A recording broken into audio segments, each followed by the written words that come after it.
Welcome to Free Thoughts. I'm Aaron Powell. And I'm Trevor Burrus. Joining us today again on Free Thoughts is Eric Mack. He's Professor Emeritus of Philosophy at Tulane and author of a terrific little introduction to libertarianism from Polity Books called simply Libertarianism. Welcome back to the show, Professor Mack. Great to be back. Thank you very much. We had you on not too long ago to talk about kind of the origins of libertarian political theory and then how that theory plays out and the various ways we can approach it. But there was a chapter of your book that we skipped, and that's the one that I'd like to talk about today, which is Objections to Libertarianism, because unfortunately what I have found over 10 years of working as a professional libertarian is that lots of people don't agree with us. Right. And often they disagree with us for quite interesting reasons. So I thought it would be fun to dig into some of those. So let's start with a big one. Probably the most influential political philosopher of the 20th century was John Rawls, and John Rawls was not a libertarian. Can you tell us a bit about why John Rawls was not a libertarian, what his objections to our ideas were? Okay, great. Sure. Well, I can tell you just in 3 or 4 sentences what his basic approach is and why it leads to non-libertarian conclusions, and then say something about what he specifically thought was wrong with libertarianism. It's very, very striking that he and Nozick just had offices down the hall from one another, and that Nozick wrote this extensive and I think totally powerful critique against Rawls, and Rawls hardly ever directly answered him, only in a couple of sentences really, but I'll get to those in a second. So Rawls's basic view is that the correct social order, the just social order, is the order that ideally situated people would accord with the principles that ideally situated people would agree to as the principles that ought to govern their society. And everything depends really on ideally situated there. Basically, Rawls says that the only people who we could trust, in effect, as guides for what a proper society would be be people who were completely ignorant about their own individual aspirations, their own individual talents, their own individual degrees of ambition. And we should imagine people behind a veil of ignorance, completely ignorant about themselves and the particulars of their existence, and completely ignorant about the particulars of other people's existence. And we should try to figure out what these people would agree to as the basic principles. And then we ought to establish a society in which what he called the basic structure was continually operating to try to achieve those principles. And the most distinctive principle that Rawls claims would come out of this whole process is what he calls the difference principle. And the difference principle says, in effect, society should be arranged economically so that the people who are at the lowest tier within society economically should be made as well off as people in the lowest tier can possibly be made. And so he thinks there ought to be a very considerable degree of economic redistribution from top to bottom, because he thinks that insofar as markets exist and operate, they're going to produce unjust outcomes, even if they operate perfectly according to standard understanding of what markets are. They're going to produce outcomes that do not maximally benefit those at the bottom. And so for that reason, and to fulfill certain other requirements, there has to be this basic structure in society. It's really a structure of social engineers who are continually operating in order to get the society to conform to these principles that these folks behind the veil of ignorance would agree to. Okay, so that's Rawls's basic position. He modifies that somewhat over the years, but that's still the basic doctrine that he has. And then his objection to libertarianism, his most explicit objection, amazingly, is that libertarianism denies that there is a need for or a role for this basic structure. And of course, libertarianism does deny that there's a need for this basic structure, because libertarianism argues that the principles that ought to be enforced in society are principles of procedure, principles that allow people to pursue their own interests and goals in peaceful interaction with other people. And what comes about through that peaceful interaction is just. What comes about doesn't have to fit some antecedently endorsed principle about how much Joe should have and how much Sally should have and what the relationships of the amount of their wealth should be. So libertarianism says we should enforce people's freedom. We should enforce people's ability to enter into exchanges or other forms of personal relationship with one another. And as long as people operate in ways that are respectful of one another's freedom, the outcomes are just. Rawls says, no, the outcomes will not be just, because they won't be what these people behind the veil of ignorance would have chosen. And therefore, there always has to be this basic structure. And the basic structure has to be continuously alert to the world no longer fitting with what the philosophical king sees is the right way for society to be. Once again, libertarianism's deep error, according to Rawls, is that it doesn't recognize this ongoing need for a basic structure.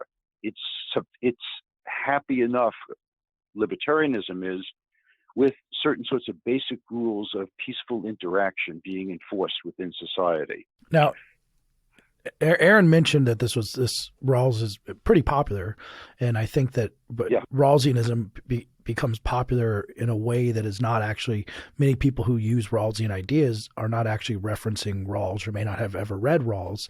And I think one version of that is kind of the well-known phrase that I think came out in a speech by President Obama, which is, you didn't build that.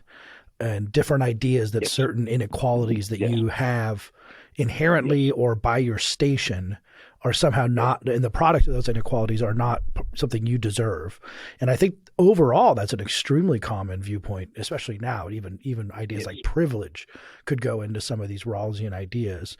So that itself is not a silly objection to libertarianism, that we're not starting the world at time zero, and we have to maybe do something to account for inherent inequalities and maybe redistribute them.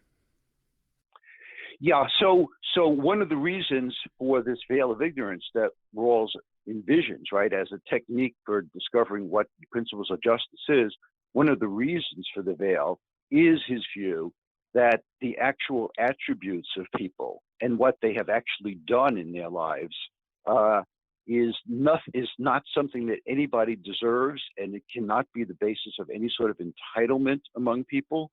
And therefore, people in this original position in which they're reasoning about what principles should be adopted have to be required to ignore what people have actually done, for good or for ill.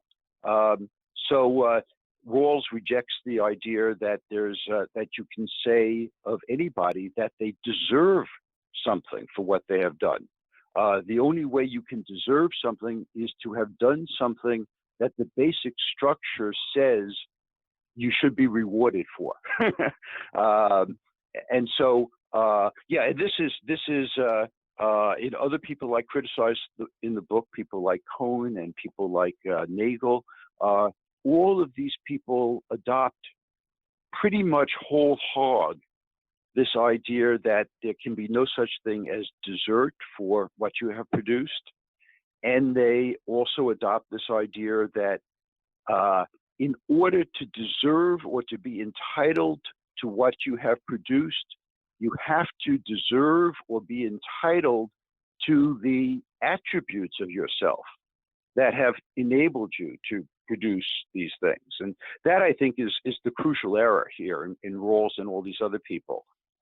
You don't have to deserve to be the person who produced some enormous benefit for society in order for you to deserve to be compensated for what you produced. You don't have to deserve what made you capable of making a contribution in order for you to deserve or be entitled to compensation for making that contribution.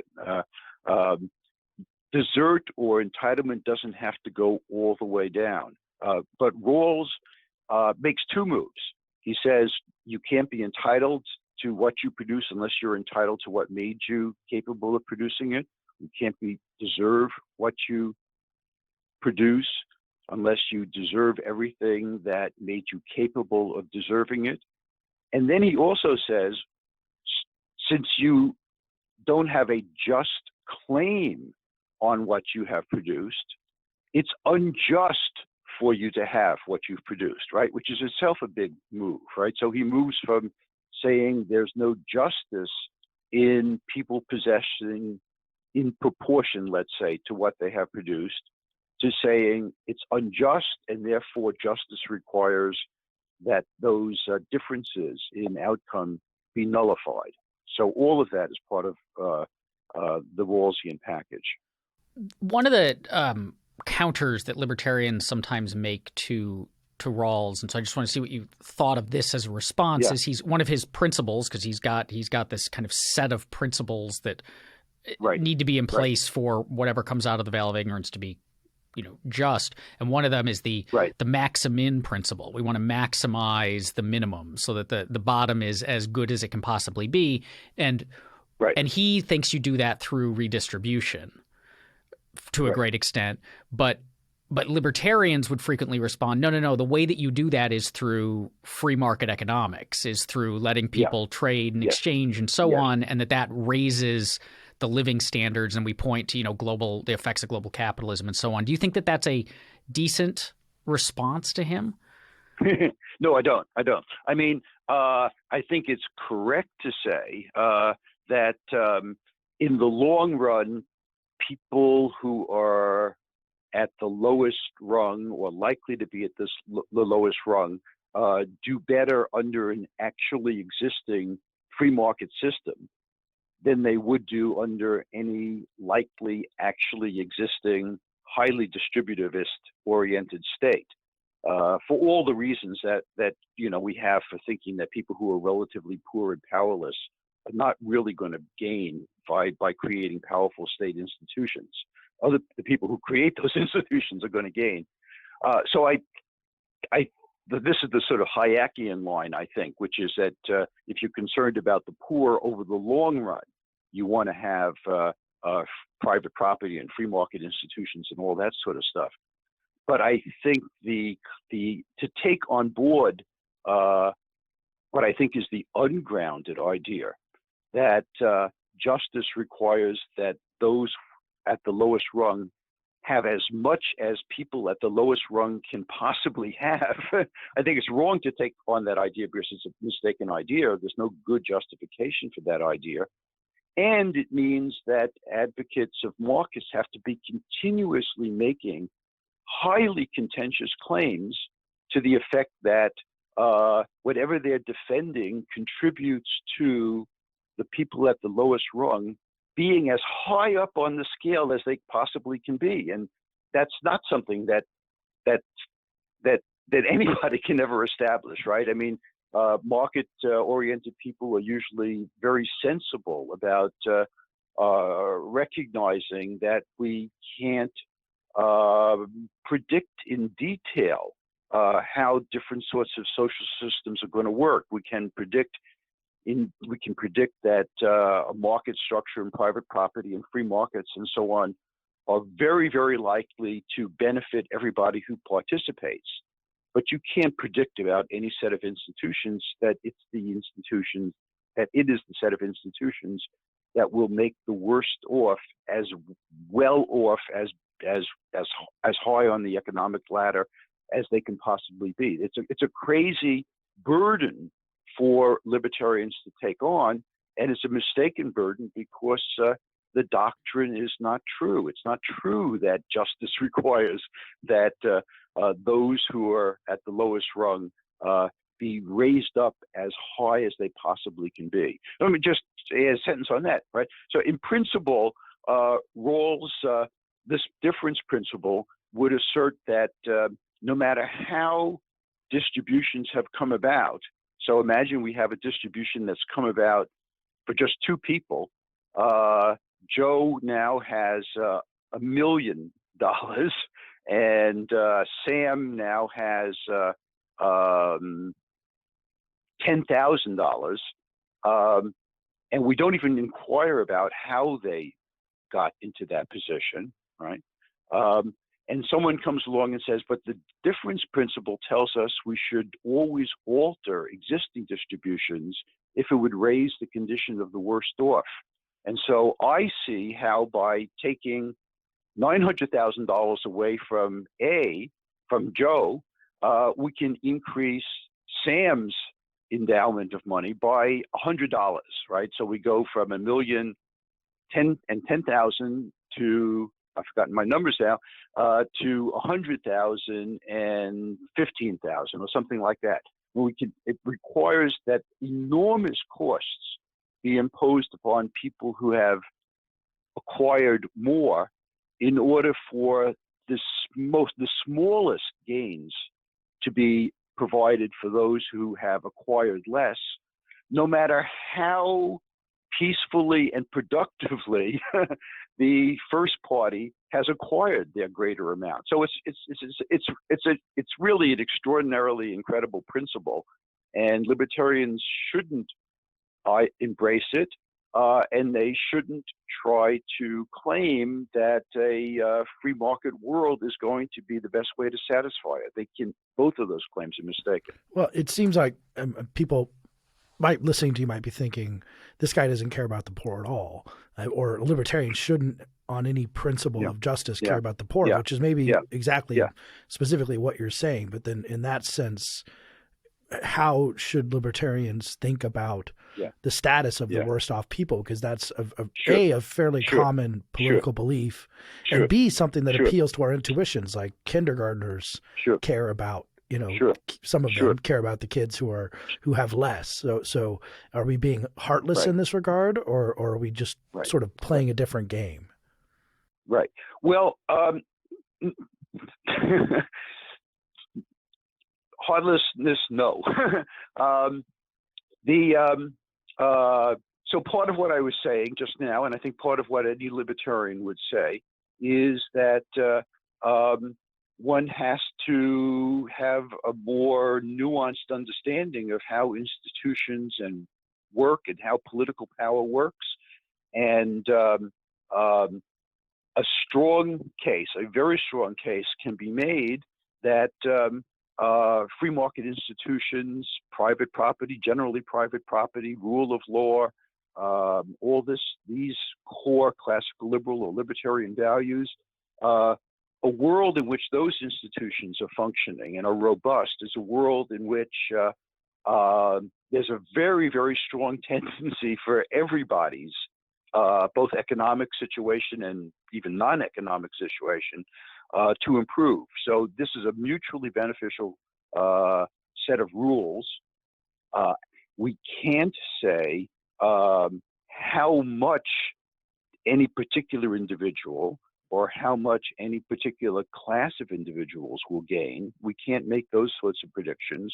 But we know another thing, which is that these, when you have market institutions and private property and rule of law, and you don't have the typical attributes of state power, namely cronyism of all sorts, that you have a great deal of economic mobility. People move up from generation to generation or within their lives, up the income scale in market societies much more than people move up in any other sort of society. So if you want to give everybody a good chance, you need a society that produces opportunities and a society that produces growth, and that's what you have in the sort of world that classical liberals or libertarians prefer. It's not the case that institutions that have been sold to people on the grounds that they're going to help the worst off have actually helped the worst off. So it's an illusion to think that the benevolent dictator who's going to come in and order people to do various things through state mechanisms to improve the lives of the worst off. It's a mistake to think that that's part of the package of institutions that really helps the worst off. So that's part of my answer. I'll say a personal thing on this. The one thing that I've seen that that has really struck me is my kids have went to public schools when they're in grade school and high school and so on, and they basically attended schools that were predominantly minority schools. And what I saw was the incredible awfulness of state school systems, and basically just warehousing kids at best. And when I hear people talking about are libertarians lacking in compassion, I think about how I actually tried to do some things. I actually tried to get some TV interviews and things like that to talk about how horrible the system was. But I was very unsuccessful. I didn't accomplish very much at all. But I think about all the people who talk about the need for a compassionate society and then line up with the teachers' unions and the state education bureaucracies to prevent any sort of measure that allows kids to escape and allow parents to help their kids escape from those schools. So I think there's an enormous gap between people who pontificate about the need for compassion and people who actually do things that would help people who need to be free to help themselves. I'm going to move on to another objection, and this is one that I have heard fairly frequently, and I particularly heard it when I was in law school. And you talk about a version of it that comes from Murphy and Nagel, but broadly, right. This is that libertarians care a lot about property rights, and that we tend to take property rights as innately existing, or at least something that exists outside of government. So what belongs to me belongs to me, no matter what government has to say about it. And this objection says, no, not really. Like that's kind of a mistaken way of thinking about property rights. And there's a handful of variations that I've heard. One is that property rights are simply defined by the law. There's like a legal positivism kind of account. And so property rights simply are what government says property rights are, because without anyone defining them into existence, they simply wouldn't exist. And so it's nonsense to talk about them outside of this context. The other slightly softer version is, even if you have kind of some sort of innate ownership, the contours of that need to be defined. Like, what does it mean for me? You know, I say I own this land, but does that mean that you're not allowed to, walk across the corner of it or shine light onto it, or all these other fly over the top of it? And so we need a system. And so as a result of that, property rights are either entirely, or at least in large part, kind of conventional. They're like, this is the cultural relativist theory of property rights. And with that being the case, then a lot of libertarian arguments about, the government doing this is a violation of my property rights and I have an absolute right in this, so it needs to stop, or the government taking my money in taxation is a violation of my property rights because it's stealing from me. Those just kind of drop by the side because they're based on just a fundamental misunderstanding of the nature of property. Yes. So you're right. And there are these different versions of that argument. So I think the first thing that has to be said is that the claim that the particular libertarian principles are very abstract principles, right? And there are different types of arguments that people give for the basic libertarian principles of rights to life, liberty, and property, and so on. I give more natural rights types of arguments. Other people give more sort of Humean, Hayekian mutual advantage type arguments. This is a good time for me to pop in and plug the book that we published that you contributed a excellent chapter to, yes. Arguments for Liberty, which we'll put a link to and is free online. That is just that. It's a whole bunch of different theories being used to argue for these libertarian principles. Right. And I agree. I like almost all the articles in that book, and I like one in particular, I guess. But the philosophical reasoning is limited to, and one hopes it can accomplish this, to identifying and defending certain principles, political principles that are stated very abstractly, and there's a certain inherent vagueness in these abstract statements.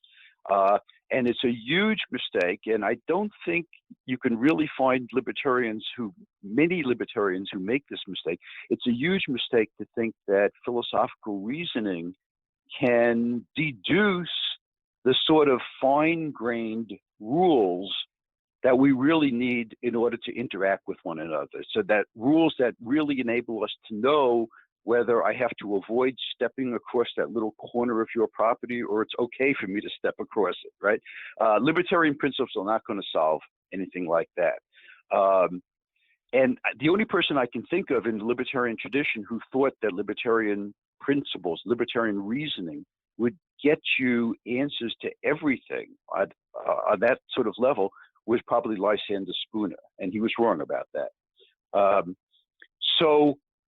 But what the libertarian has to do is to say, look, there are these certain abstract principles, and these abstract principles rule out a whole range of possible enforceable rules, right?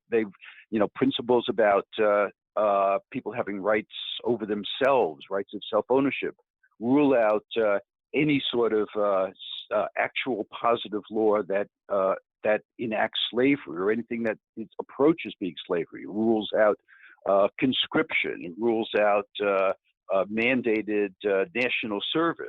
So there are many, many things that the abstract principles rule out. The abstract principles say that people have a right to acquire and use property. But it doesn't say exactly what individuals have to do in order to acquire property in a body of water, if you can do that, or property in a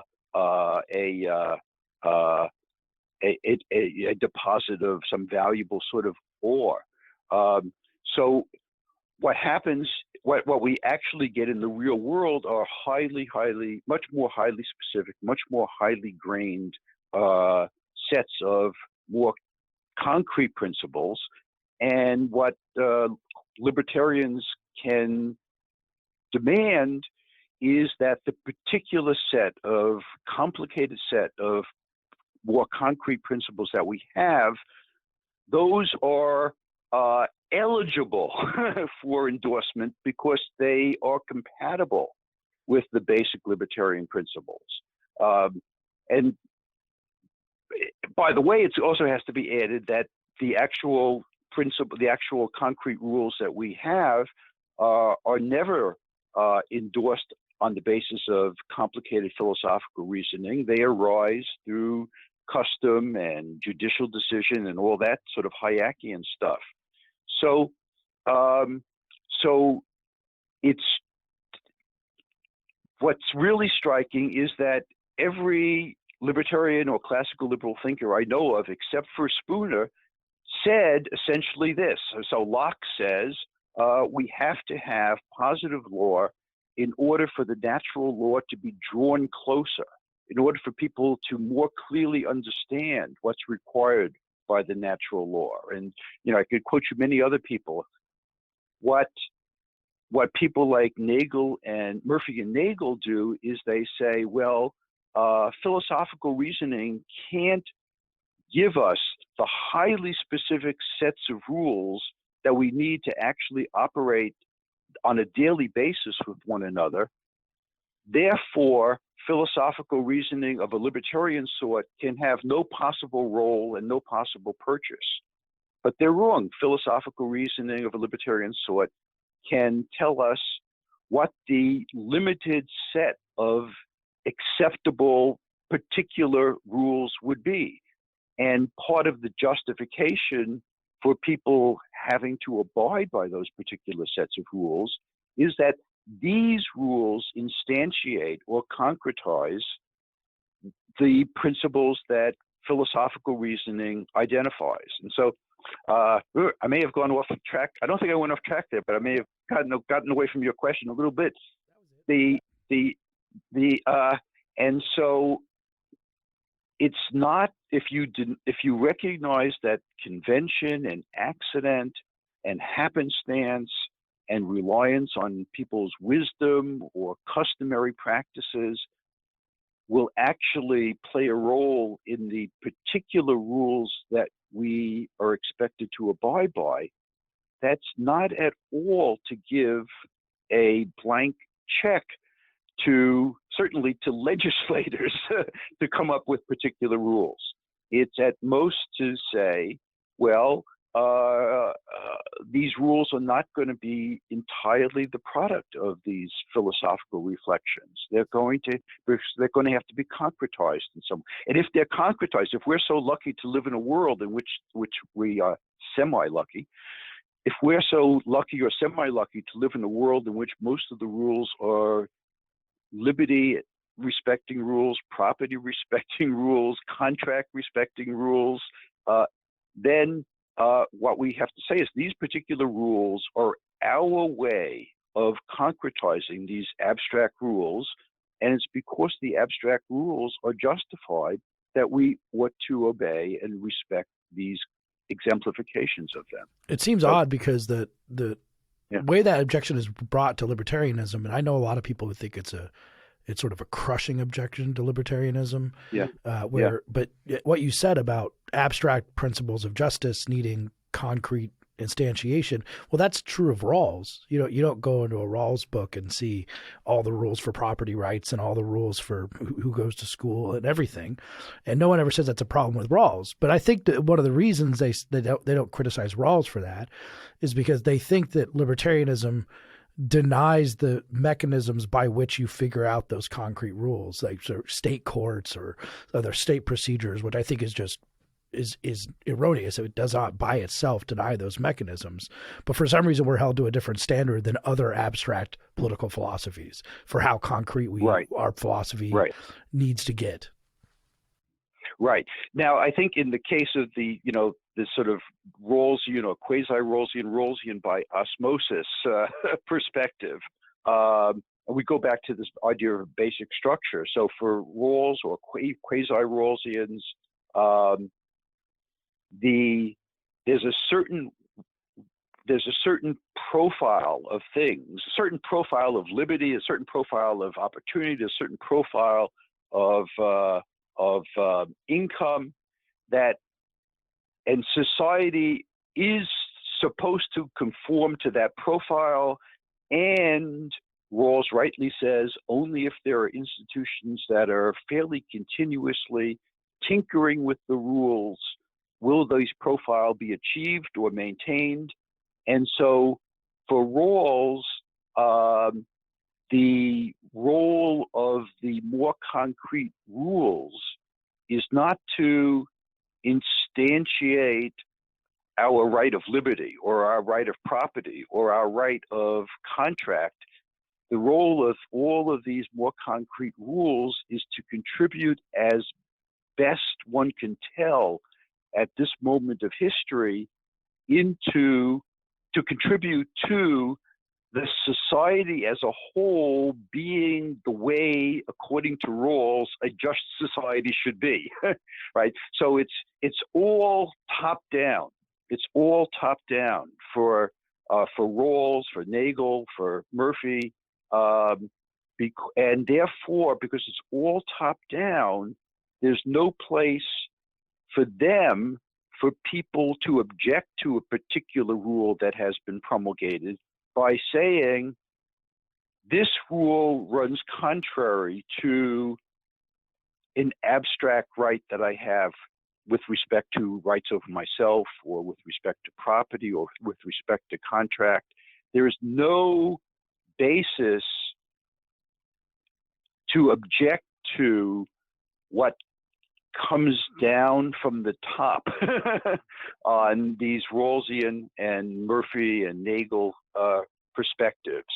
And that's why Rawls, it's really weird that Rawls says, here's my objection to libertarianism. It doesn't leave room for a world where the social order is dictated from the top by really, really great social engineers, right? As though libertarianism is unaware that that's the alternative, and libertarianism, of course, rejects that alternative. But Rawls says the problem with libertarianism is it rejects that alternative. It rejects the top-down structuring of society. Very weird. Yeah. Well, let's move on to another one, which I think has become kind of common, at least in the Trump era, amongst some of my friends who don't hate Trump as much as I do. It's a sort of a conservatism objection, but one that's specific to libertarianism, which says that libertarianism is so minimally normative. It just requires, sort of not taking people's stuff and not hurting them, that it fails to create a coherent community.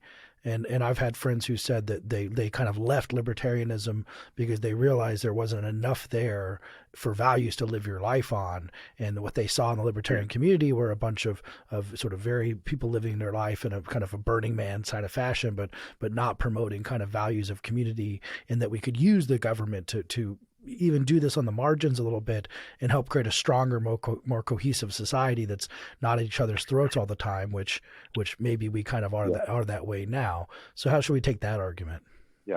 Yeah. Well, I mean, that sort of argument can get some traction because some libertarians have been ethical relativists, ethical subjectivists. There was a period of time when standard liberals would argue for instance, toleration by saying, well, who's to say what is a decent way of living or an indecent way? All morality is authoritative, and therefore we don't want to endorse any sort of morality. So that's a mistaken view. Libertarians shouldn't endorse that. Classical liberals, standard liberals shouldn't endorse that type of relativistic or subjectivist view. And it's true that if you are deeply skeptical of all normative claims, you're not going to have a sort of working, stable social order, I guess, unless you just have a heavy-handed Stalinist or Mussolini-type dictator at the top. So it's true that some type of moral order, some sort of normative consensus has to exist in society for it to be functional. And the question then becomes, well, how thick, right, and at what level of abstraction do you have that normative consensus? And so the conservative that you're talking about is right to say against some people, some sort of normative consensus is needed.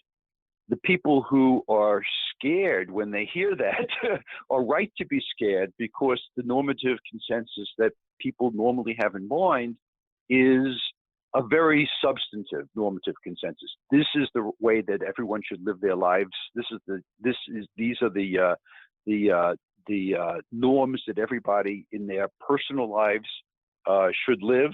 I think a while back when you were describing this view, you said it was the view that the objection was that people need values to live their lives by.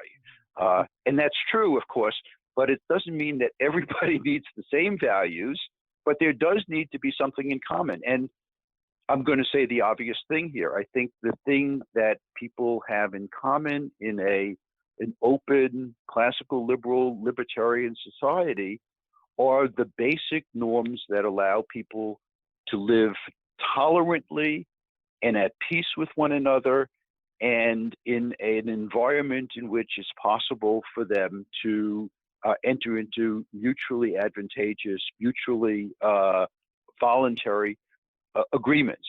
This is not an easy thing, and maybe we don't yet know whether human beings are capable of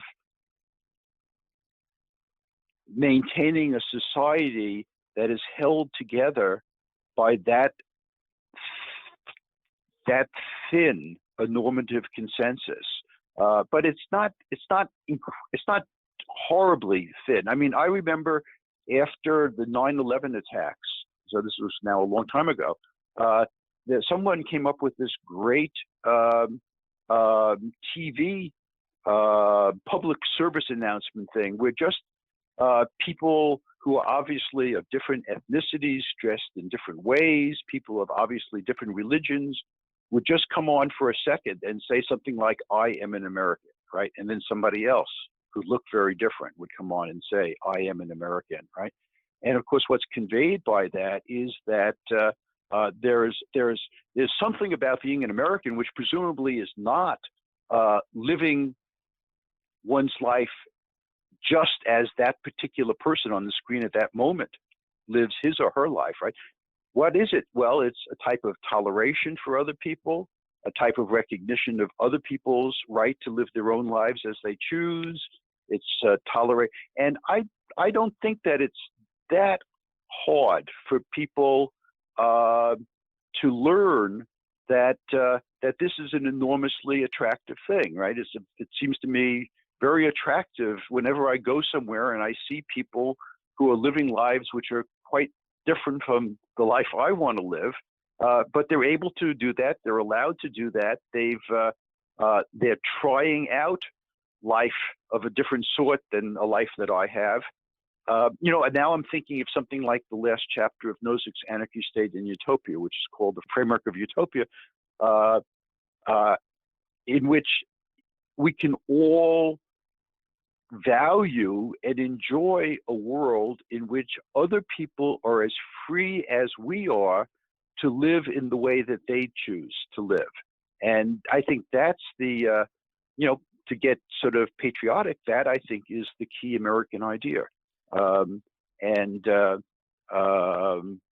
It's pretty powerful if people are able to articulate it in a way that doesn't scare others into thinking that their ways of life are about to be suppressed. I think we could also say that this particular objection is somewhat like mistaken on its own terms. So on the one hand, the people who typically make this kind of objection are frequently religious and see, say, like a breakdown in religious order or kind of traditional, like a lot of this, like traditional gender roles are falling apart or traditional hierarchies are falling apart. And so on the one hand, you have kind of a historical, like the United States historically has been, extraordinarily religiously vibrant. Arguably it's historically, matched only by kind of the historical experience of India in terms of just like the number of religions and the religious innovation that took place and continues to take place. And that, and we Americans are much more religious than people in other parts of kind of the West.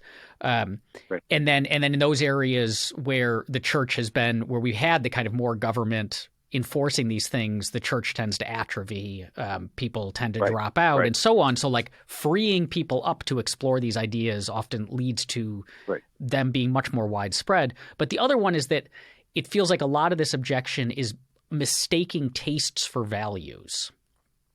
So that people think what we need is to enforce a set of values, but what they really mean is that in a free society, people might have different tastes than I do. They might like different things than I do. They might speak differently than I do. They might have different living arrangements than I would prefer. And that is somehow that's a breakdown in values, when in fact it's Yes. not. And so I'm Yes. often struck by when I hear people making these objections and then they list kind of the litany of like, here's the evidence of societal decline. My reaction always like, the world's a lot better because it's not the way that you say you want it to be. It's because those are just your tastes. Yeah. No, I like that, because I was suggesting that we have these basic sort of social or political norms, which are freedom and tolerance respecting norms, and then that's consistent with people in that society being in other ways utterly different from one another. But I think your point is that actually what might be perceived as really fundamental differences among people are differences in the particular way they are pursuing often the very same values, right? So imagine people, the value of family, right? But the way people from different cultures pursue that is going to be different, right? And maybe that's where their taste, right, differs from one another. But even though they look like they're living quite differently, their values, their non-political values, are actually closer to one another than it appears. So I like that a lot. Now, you've been doing playing the libertarian game for a while, and as we're talking about critics of libertarianism, on a more general point, how do you think, or how libertarians treat the critics of libertarianism, which can be sometimes not very well? People who are dogmatic libertarians often don't listen to the other side. So I guess in a more general sense, what should libertarians, like, why should libertarians read the critics of libertarianism? And then why should we seriously treat their arguments and give them the respect that they're due? Not all the critics, but at least the ones that are worthy of respect. Yeah. So I'm in a funny position because that's been my job. Yeah, exactly. For a long time. And I can tell you that I think academic libertarians are much better at treating with respect and care anti-libertarian political philosophers than the other way around.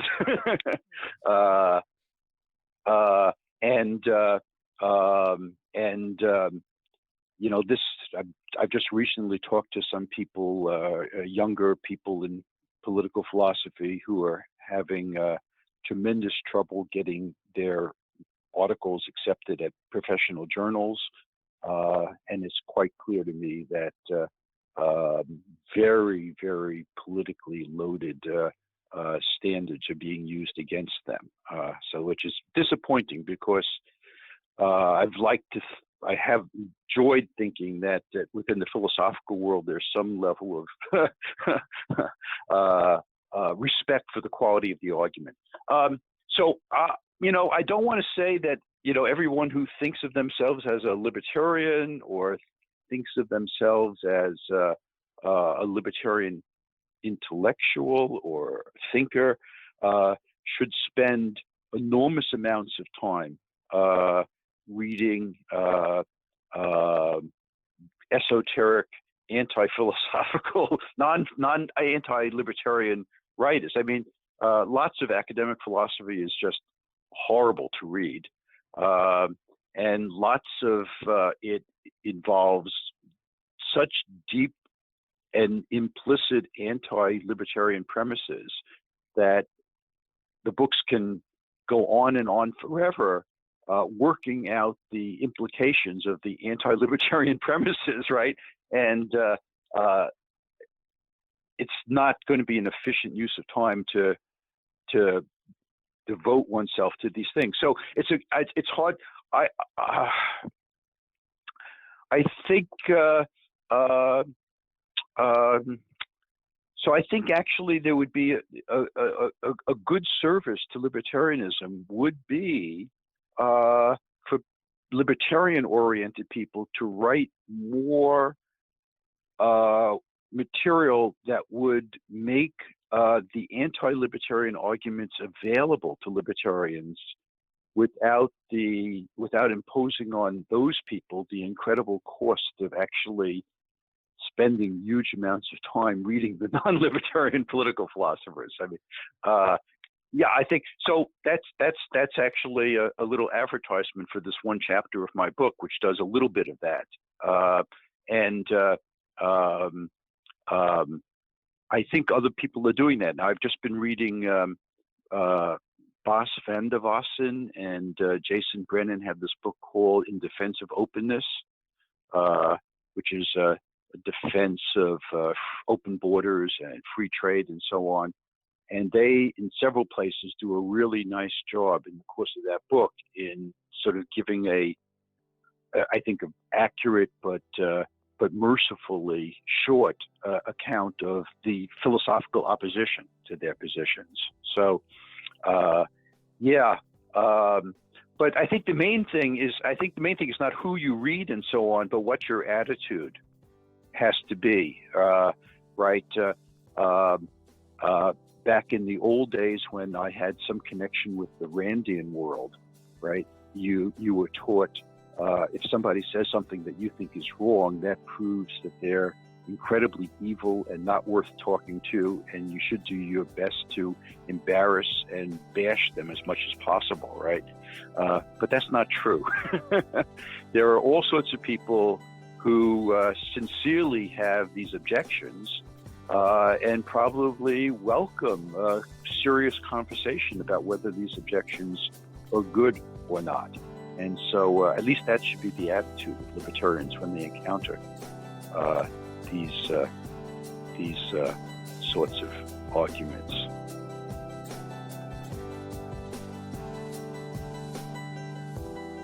Thanks for listening. Free Thoughts is produced by Tess Terrible. If you enjoy Free Thoughts, please subscribe to us on iTunes or wherever you get your podcasts. If you'd like to learn more about libertarianism, visit us on the web at www.libertarianism.org.